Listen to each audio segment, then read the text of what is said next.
Welcome back to another episode of the Paycheck to Daycheck podcast. Today's topic, we are going to be talking about strategies for retail arbitrage on eBay. So before we start and dive into the episode, let's explain exactly what retail arbitrage is. And you might see it abbreviated RA. So retail arbitrage is the process of going to retail stores, buying an item that you can then sell online for a profit. And it's one of the most common ways that people, I feel, start reselling.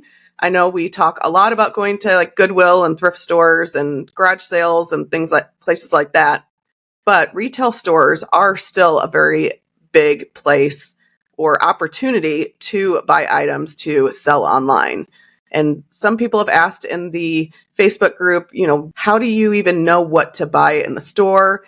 And so I thought this episode would be really good to kind of give you guys some strategies and some tips for finding items. All right, so let's talk about why retail arbitrage might be a good idea for you to get into. If you've been thinking about dabbling in it, we've touched on this a little bit in the last, and like some of our more recent episodes, but I think this deep dive will be really good. So we talked about this a few episodes back, but thrifting is definitely becoming more and more competitive. Being a clothing reseller is becoming more and more competitive. And I'm not saying that there's no competition when it comes to doing retail arbitrage, especially, if you want to sell, let's say, Nike sneakers. If you, go to a Nike outlet, it's a little cutthroat, you need to know when new stuff comes in. You have to be one of the first ones there. You have to know what you're looking for. There is definitely going to be competition there. But if you can kind of come up with a niche, which we've also spoken about before in RA, and know what you're looking for based on the stores around you, enjoy what you're sourcing and becoming really knowledgeable about those items, I think that will give you a big advantage over people that are everything sellers. We'll just kick it off with that, I guess.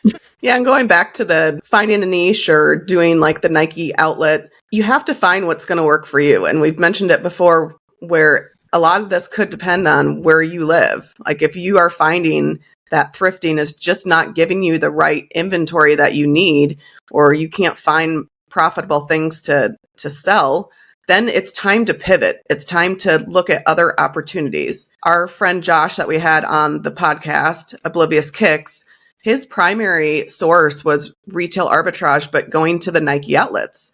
And he was doing that. And it is very cutthroat. He said he would have to be there at a specific time. There were other sellers there as well. And you had to really become an expert in those items because you didn't have the time to be standing around and looking items up, which is how you have to start because you're kind of new to retail arbitrage and what's going to sell and what's not going to sell, or what, especially at Nike outlet, what are the models that you can buy and sell. We had dinner with him and his girlfriend, Tyler, the other night. They came over to our house and I was asking him how his business was going. And he said it's starting to really kind of dry out there at the Nike outlet. They're back in stock with items, but they're also raising their prices. So now he's having to figure out, that was one of his primary sources. Now what's he going to do? Is he going to continue to look at Nike outlet, or is he going to start looking at other retail stores for items, or go back to where he started, which was thrifting, going to Goodwill, finding board shorts, cheap t-shirts, bundling them, selling them in bulk, things like that. So you do have to try other things. And I think retail arbitrage still is a good, viable place to find inventory. Yeah, for sure. So another reason why it's a good idea to get into retail arbitrage, the items are, you can source clothing items. And I think in our community, when someone is a clothing reseller starting out thrifting, the natural next step, if they're going to get into RA, is to go to clothing. So they're going to do the Nordstrom rack sale and, red tag sales at whatever it is, Marshalls and TJ Maxx and all that stuff, right? And that's fine to, start to get into retail arbitrage by going to those stores. But if you pay close attention. If you've never done it before, next time Nordstrom Rack has their like big sale, pay attention to some of the items that people are posting that in their hauls, and then do the research on those items. They all tend to carry like Nordstrom Rack, for example, they all tend to carry pretty much the same, brands. It's like the same clothes. So they're going to discount the same items when they go on sale, which I know this is probably going to sound slightly contradictory at first, but I promise I'll bring it home here. So if all the clothing resellers are going and buying the same exact items because they're all on sale and they're all listing them, on the same platforms, it's kind of going to be like a really quick oversaturation and like race to the bottom. So you're not sitting on those items, right? So I feel like with clothing resellers, when they go, over like dip their toes into RA a little bit, they're only really going to be sourcing at, to start out, if they're sourcing at Nordstrom Rack or Marshalls and TJ Maxx for like those clearance items, that's what like they're all doing. They're not like going outside the box a little bit. You know what I mean? Like, don't be afraid to pay a little bit more for something that maybe isn't on sale. It's not like a, red tag item or whatever. If you find like a viral dress or something that like went viral on TikTok and it's like Free People or something like that, and you have to pay full price for it, but the sold comps make sense, like don't be afraid to do that, because I feel like a lot of the other clothing resellers they're not looking at that. They're looking at like the red tag items, the discounted items. So when you're sourcing from places like Walmart, Target, Lowe's, Home Depot, CVS, Walgreens, whatever, which we're going to get into that stuff. Yes, those stores have the same items also, but we all have different buying criterias, right? So what makes sense for me to purchase might not make sense for you to purchase. And we all have different, niches as well. So if I'm into like holiday stuff and toys, which I am, then, someone else might be into power tools, or like lawn and garden and grilling stuff and outdoor equipment, which is not my forte. So we might be sourcing items at the same stores, but we're sourcing different items from the same store. So I hope that makes sense. Well, and with the red tags, people that are buying the red tags, those items are really, really cheap. So more people can buy them because they can afford them and it fits in their budget. Where some of the other items that might be regular price, not everybody is going to be able to afford those items. So that's another thing to consider as well. Yes, absolutely. But going back to the red tags, if you're going to like Nordstrom Rack and you're buying those red tag items, those are clearance items that you're going to assume aren't going to be restocked in those stores. Where with retail arbitrage, and like what you do is, going to the Target or the Walmart and buying those toys, you can usually, if they start selling, go back and find more. With like the clearance items, those can be a lot more difficult to find because they're discounted and they're liquidating them. And then once they're gone, they're not going to get any more in stock. Yeah. I mean, in my mind, I kind of view like doing retail arbitrage separate from sourcing like clearance and like discontinued items as well. Like I feel like they're in three separate buckets. Like discontinued stuff, it's like the thrill of the hunt, right? Like because you might find it and you might not, and you might stumble across like an old hardware store or something that has an item you haven't seen in a year and they just happen to have it on their dusty shelf in the back. And that's like, it's a huge rush when you find those things. But when you're sourcing clearance items, like you said, those items might be phasing out, or they also might be ending up discontinued, or they just might be on clearance for whatever reason. There's like an overstock or whatever, and you might not be able to find them on clearance again. So it's like kind of like a one-time buy, or if you can find multiple like Walmarts that have the same toy clearanced out. But even from store to store, a lot of times clearance stuff varies, I would say, from like Walmart to Walmart. But like, it seems to me like Nordstrom specifically, the items are fairly the same. I don't want to harp on it, but I just wanted to clarify what my point was, I guess, a little bit more. But anyways, so, and then like doing, sourcing brand new items, which is what I feel is actual like retail arbitrage. You're walking in, you're paying basically full price for an item, and then you're going to flip that because of like the high demand, there's low availability, whatever the case might be. That's what I feel. Maybe my opinion is wrong. I don't know, but that's what that's what I do. And that's what I feel is like retail arbitrage. So most of the items are going to be brand new. They're not like clearanced out. I think it makes complete sense. I mean, retail arbitrage, you're right. There are like 3 different types. One, you're buying items brand new. Another one, you're finding items on clearance. And then the third is you're looking for discounted items that you can't find anymore, where the value is going to be high. Like in the hardware store, you said. We were in a hardware store in Solon, Iowa. There was, what was it?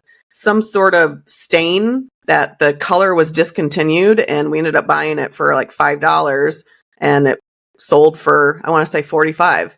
So things like that, those are discontinued, but retail stores still are a good place to find items. You just need to figure out, like, what do you enjoy doing? Do you enjoy going and finding those clearance items? Do you want to look for discontinued, or do you want to just go to Marshall's and go through the clearance or go through the regular racks and try to figure out what's there? No, go ahead. Basically, all of this to say is that there's like many ways of doing RA. Like Liz said, you just have to figure out what's going to work best for you, what you enjoy doing, and what makes the most sense for your business. And with retail arbitrage, one nice thing is it can lead to OA, which is online arbitrage opportunities.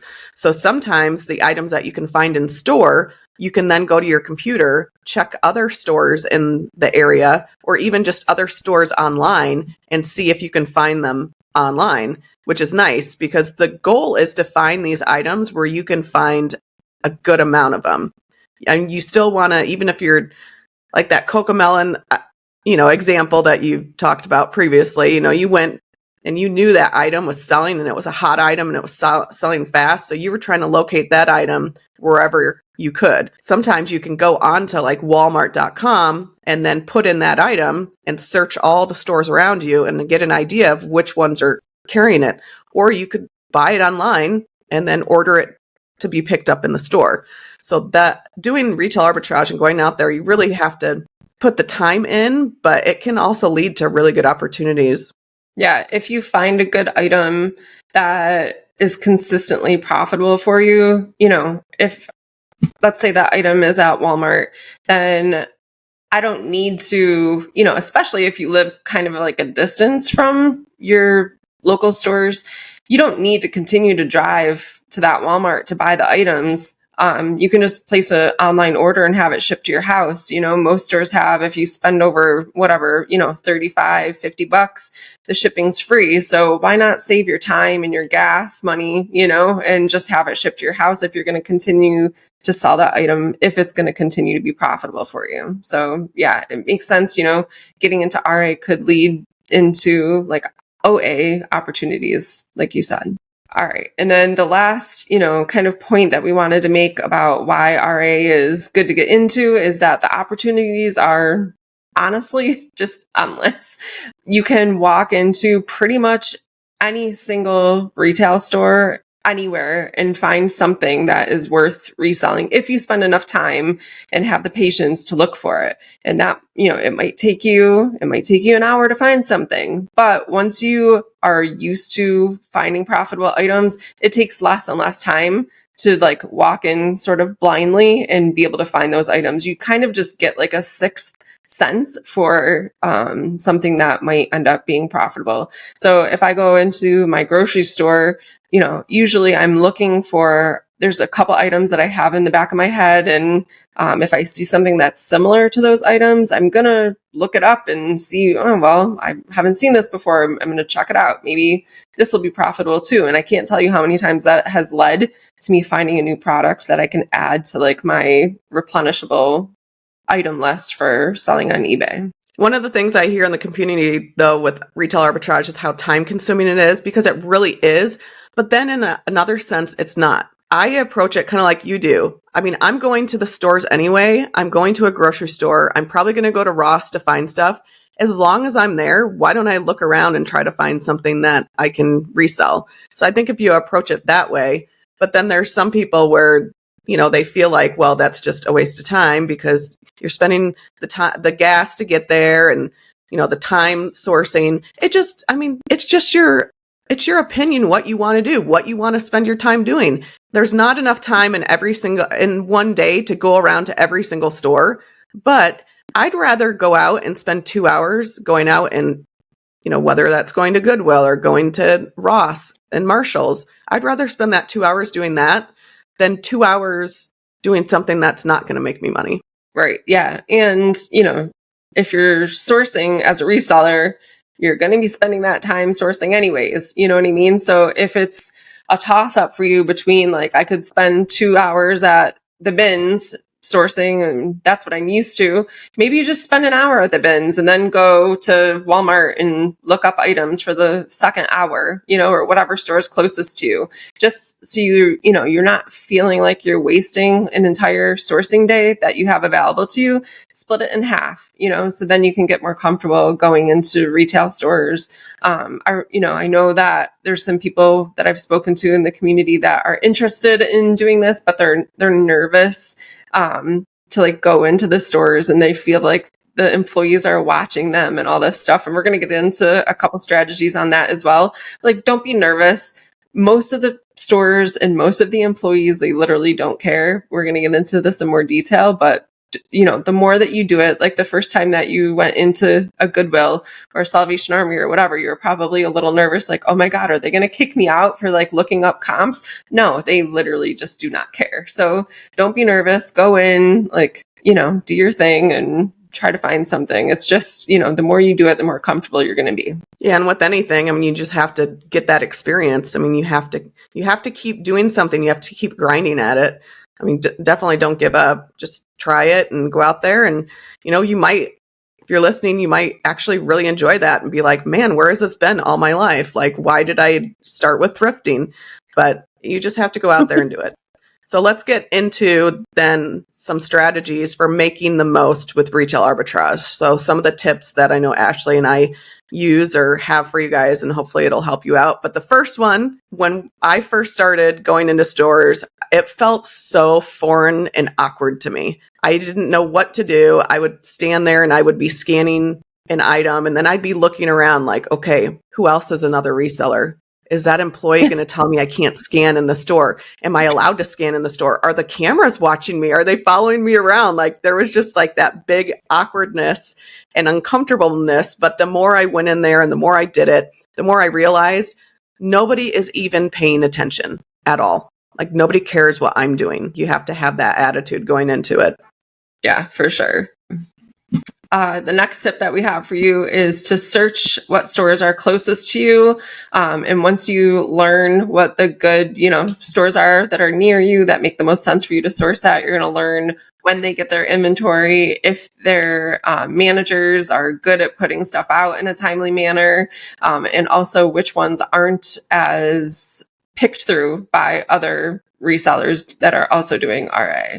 So it's important to like pay attention to your surroundings and hit, if you're going to start out at a Walmart, go, start this week going on like a Monday, next week, go on a Tuesday. You know what I mean? Like, you want to get into the flow of figuring out what days are the best days to go. When do they restock? Are they restocking all the time? Is this Walmart really picked through? Are the aisles just an absolute disaster? Does this department lead not care what their shelves look like? And if that's the case, maybe that Walmart isn't for you. Pick a different Walmart or try Target instead, So it's just, you have to pay attention to those things because that's going to really determine if you're going to be successful at it or not.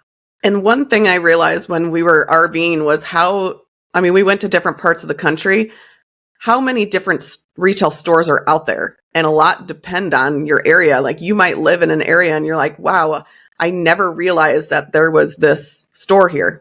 And maybe that is like a honey hole for you. Like, you go to that store and you're like, wow, I never knew that even existed. I've never been there before. And wow, they had some really good items.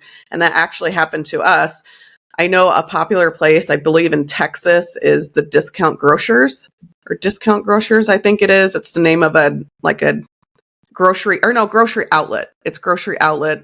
I think they're in Texas. They're in some other areas. And that's a common place where people go and find items. And so I was looking in our area and I'm like, okay, grocery outlet. And by golly, not the same one, but there was one similar. And Casey and I were able to find some really good things. So we, learned about a new sourcing spot that, we hadn't even knew existed until we started looking. All right. The next tip we have for you, and something that you should realize, is not every retail store does like resellers. Now, I know that kind of contradicts what I said, how they don't care and how when you're scanning, they're not paying attention. But there are certain stores that it's pretty known in the community that you got to be really, really careful. Target is going to be one of them. They don't like resellers. So just be really careful when you're scanning in store. Make sure you're a little bit more discreet. If you're buying a lot of one unit, they might question you. I've heard that happening, like somebody at the checkout and they kind of figured that they were resellers. So it's just one thing to be aware of. And then if you get into online arbitrage and you start doing online orders, a lot of people go to Kohl's.com because then you can sometimes double dip and get Kohl's cash. I've heard of them canceling orders. There are some other websites that do. So just be really careful. Maybe if you're buying things online that you would maybe found in store and you found more online, do a test buy, maybe buy, 5 units. Don't buy all of them that they have in stock because that'll be a red flag.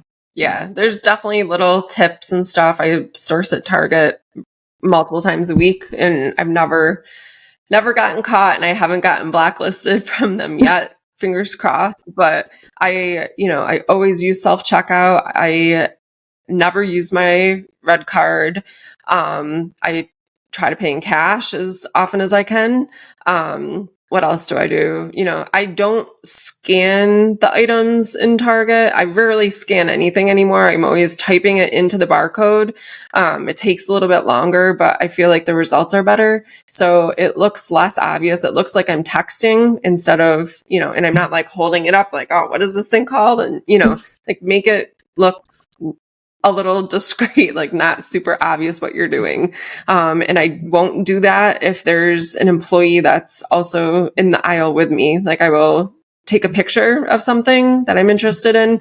And if there's an employee in that aisle stocking shelves, I'll take a quick picture and I'll go to the next aisle. I'll look it up really quick. And then if it's something that I want, I'll make my way back to that aisle and I'll grab, whatever, 1 or 2 of them or, whatever.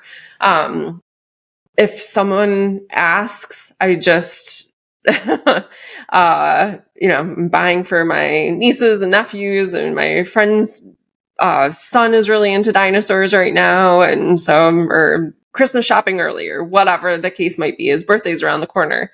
You don't have to tell them that you're a reseller. And I highly suggest that you don't in Target. But, a little story stretching isn't going to harm anyone. Also, something to pay attention to, especially going into Q4, is that they do limit how many items you can purchase of a single unit on super popular items. And there should be signs like right in front of those items. So there's limit 2 per customer. So don't push it and try to buy more than 2, like just buy the 1 or the 2. And then, the next day, maybe do in-store pickup, you know what I mean? And use a different payment method. You just have to be careful, and just be smart about sourcing at Target. And the sad thing is that once you are blacklisted from there, like you are blacklisted from there, like they will try to catch you every chance that they can.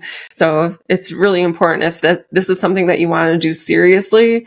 Target's a great place to do RA, but if you get caught, it's really going to suck. I've never been asked if I'm scanning or whatever, but I feel like I would definitely have something in my mind to say. Like if they were like, well, are you looking that up on eBay? Oh yeah, I'm comparing prices, see if this is a good price for this item or something like that. And hopefully that would be enough for them to then leave me alone.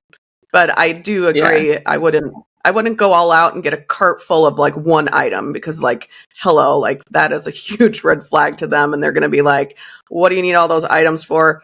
I was at Ross and there was a Camelback water bottle. This was back when we were RVing. So this was years ago, but it was profitable. It was $3.99. And then we could sell it on Amazon at the time. It was going for like $29.99 on Amazon. And there was literally 25 of them. So I bought them all, and the manager was like, I tried getting a deal. I was like, if I buy all these, will you give me a discount? And they don't do that. But I'm like, well, it's worth trying. And I was like, well, I'm a soccer coach, and I usually buy a bunch of water bottles just to keep around. So sometimes, I mean, it's not 100% the truth, but at least they're not going to like deny me that purchase. So the next thing we have is that the buy cost for these items is definitely going to be higher than thrifted items that you're used to purchasing. So you really want to make sure that you're being careful and checking sold comps. You want to be factoring your shipping and all the fees for whatever platform you're selling them on, as well as sell-through rate. So you really just, if you're not used to doing all of that research before purchasing an item, and maybe you've been going on like gut feel or what's trending or whatever the case might be. If you're, a clothing reseller, you really need to do a little bit more research on retail items, because if you're spending, $50 for a holiday blow mold or something at Home Depot,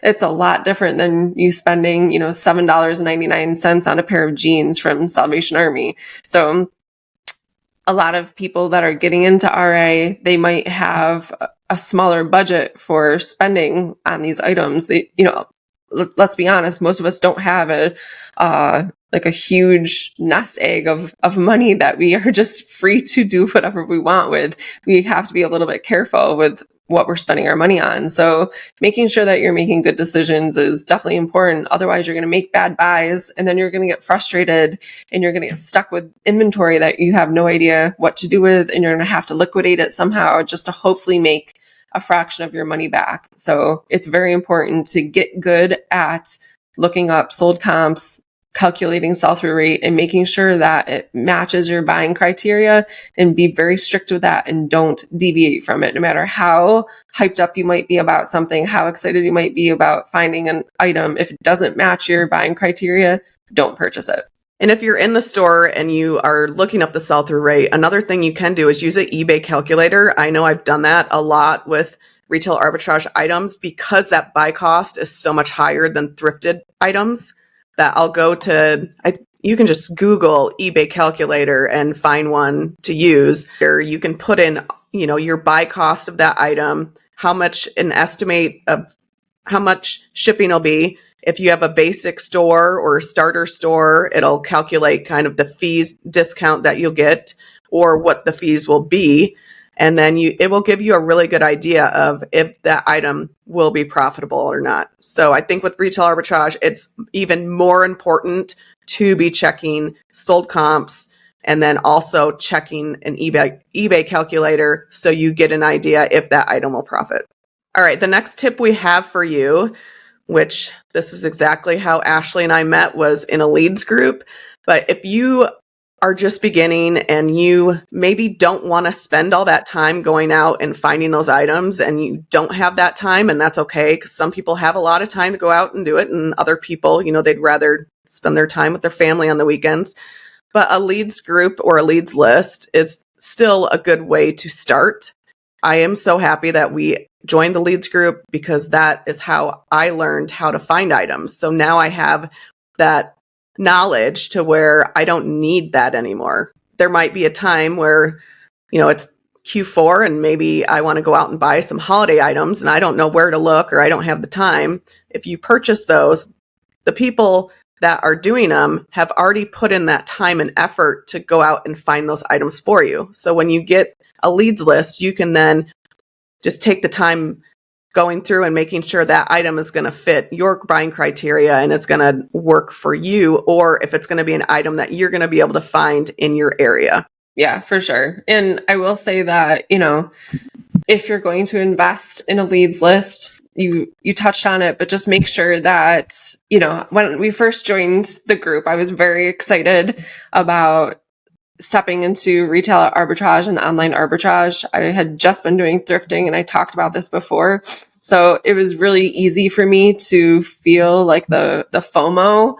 and feel the excitement when I did come across one of the items. And it took a while for me to, get into like the rhythm of going and finding the stuff. And when I finally did find the first item that had been put out in our group that we were in, I felt so excited and I wanted to buy all of them. You know what I mean? But I was kind of broke at the time. I really didn't have the money to be able to do that. And I'm like, well, I don't really know what to do. Should I buy all of them that are here? Or maybe I should just buy a couple of them? Like, just buy a few of them. You don't have to, like, it is very exciting when you do come across these items, but you have to really have strict guidelines for yourself.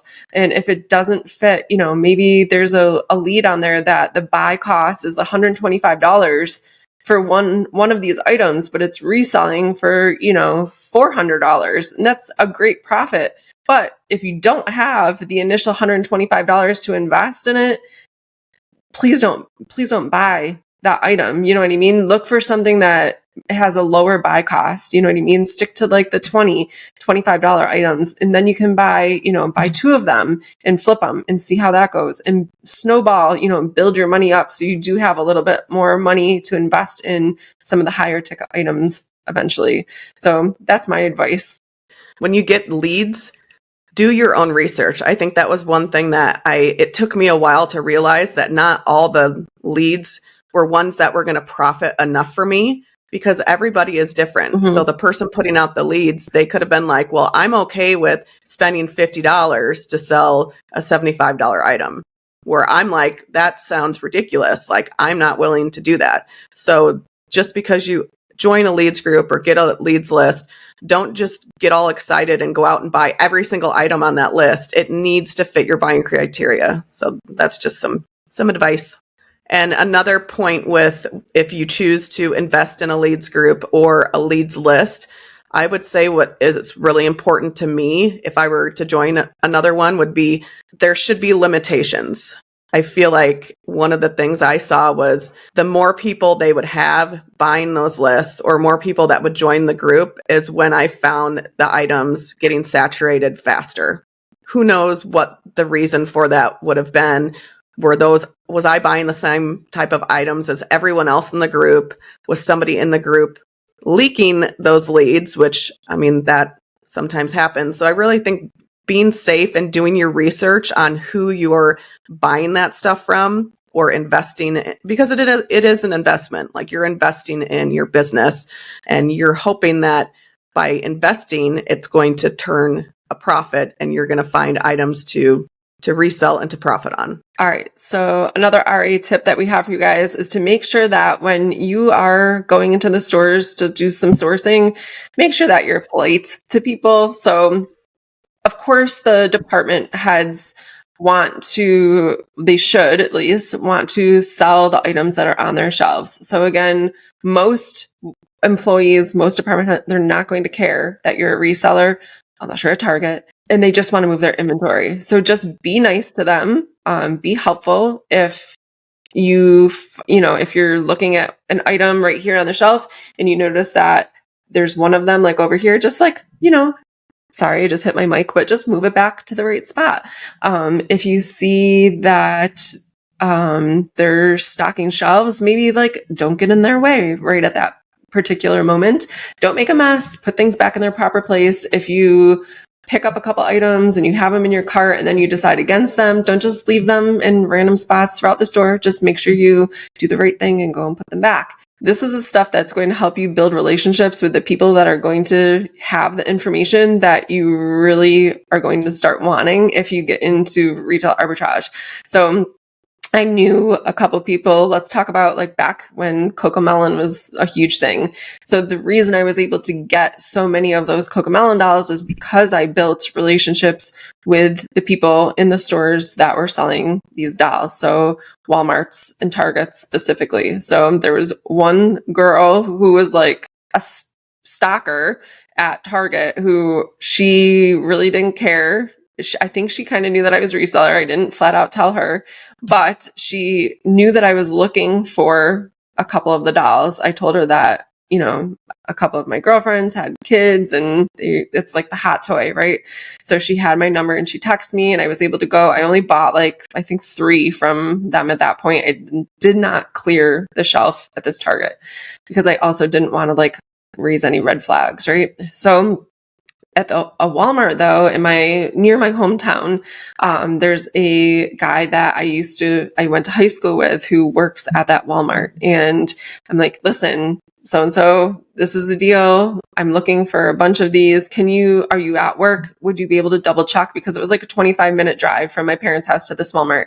He's like, yeah, no problem. So we went, he looked on the shelf. There weren't any there at that time, but he happened to run into the department head of like the toy department for that specific Walmart while he was back there. So he's like, listen, I talked to Donna and she said that the truck is coming in tonight and that if you're here tomorrow at, I think it was some ungodly hour. It was like 6:30 in the morning. If you're here tomorrow at 6:30 in the morning, she will make sure that she saves them for you and you can buy all of them.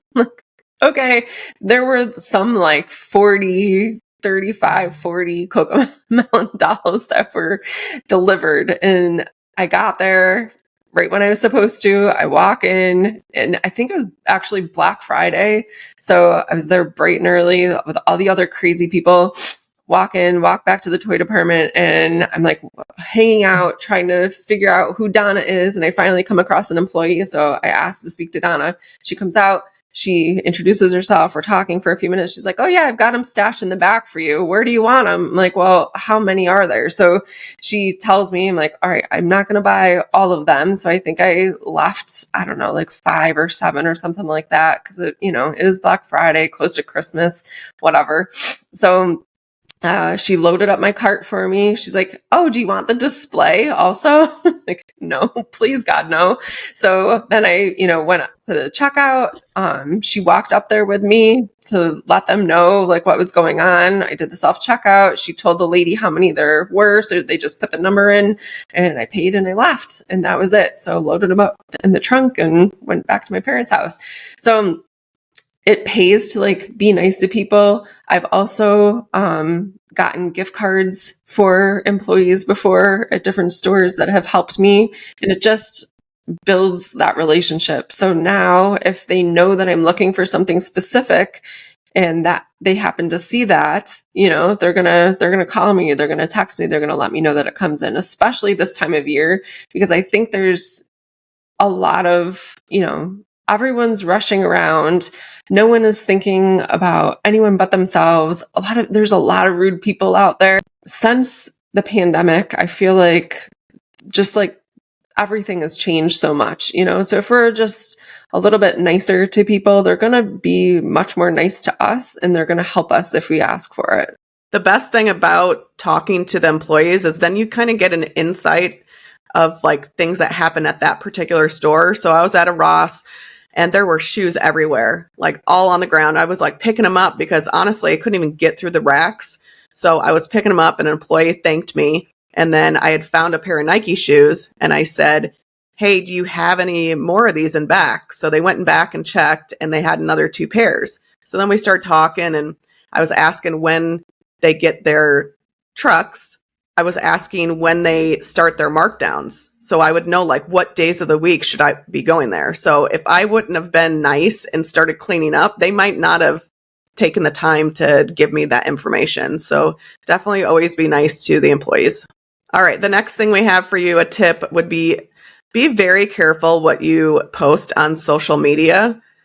People follow other resellers and they're just waiting for you to post and see exactly what you're selling. There's some people that are very nice and they're not going to take your items that you're posting and then share it with anyone else. But in reality, you have that risk if you are putting yourself on social media and you're showing people what you sell.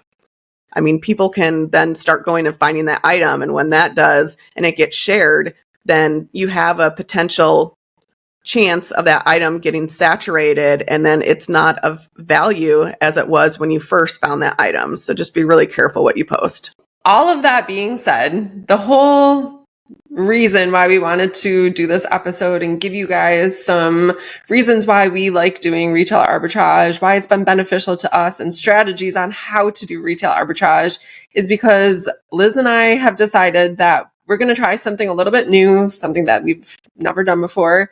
And we are going to put together a leads list for retail arbitrage items for you guys. The list is going to have items of various price points. So, lower price points, higher price points, everything in the middle. And it's also going to come from, the items will come from different stores all over the country. So one of the really good things, even though I do wish that we lived closer together so we could get together all the time. But one of the benefits of having us in separate parts of the country, I'm in New York, Liz is in Arizona, is that we have different stores available to us. So Liz loves to source at Ross, and I have never stepped foot into a Ross store before. I don't even know where the closest one to us it would even be. It's definitely not in New York, I don't think. But we have grocery stores that she doesn't have there, just like she has grocery stores in her neck of the woods that we don't have out here. So there are going to be benefits to that because we're going to have Ross leads. We're going to have other leads that maybe, certain parts of the country won't have access to, but there's going to be a really good mix and variety of stores from all over, and big box stores too. So Target, Walmart, Home Depot, Lowe's, stuff like that pretty much everyone does have access to. So we're really, really excited. And I'm going to let Liz talk for a few seconds so I can catch my breath. No, I'm really excited too.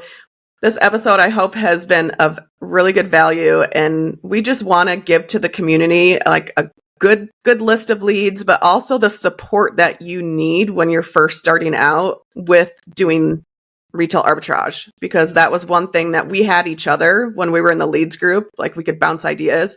So that was another reason why we started our Daycheckers reselling community on Facebook, was to have a good area for people to go to ask questions, where we're going to be, no question is a bad question. Like, we're all here to help each other. I remember starting out, Ashley remembers starting out, and it can be very overwhelming, but by providing you guys with something like this, hopefully you're going to learn a lot from just having the leads list, and then our tips as well. And then if you aren't in the Daycheckers Facebook group, you're going to want to be in it, because we're going to offer this to everybody in the group first before we post it on social media. And the reason is because our community is so important to us, and we have the best people in it that are just so open and helpful and nice. Even if you ask a question, nobody's going to say, how do you not know it, or give you a sarcastic answer, because if they do start doing that, we've both agreed that they will no longer be in the group, because we want a very positive group going forward. Yeah. So like Liz said, it will be limited. We haven't finalized 100% yet how many we will limit it to, but it will be a reasonable number so that the items do not get quickly overly saturated. We want it to benefit you guys, and we want it to be a really good, solid list for you to start out with retail arbitrage on. And so we want it to be a little easier for you guys. We want you to have a really good experience, a really positive experience, and we kind of want to get you hooked on retail arbitrage because it's so much fun. And this is like the best time of year to start doing it, in my personal opinion.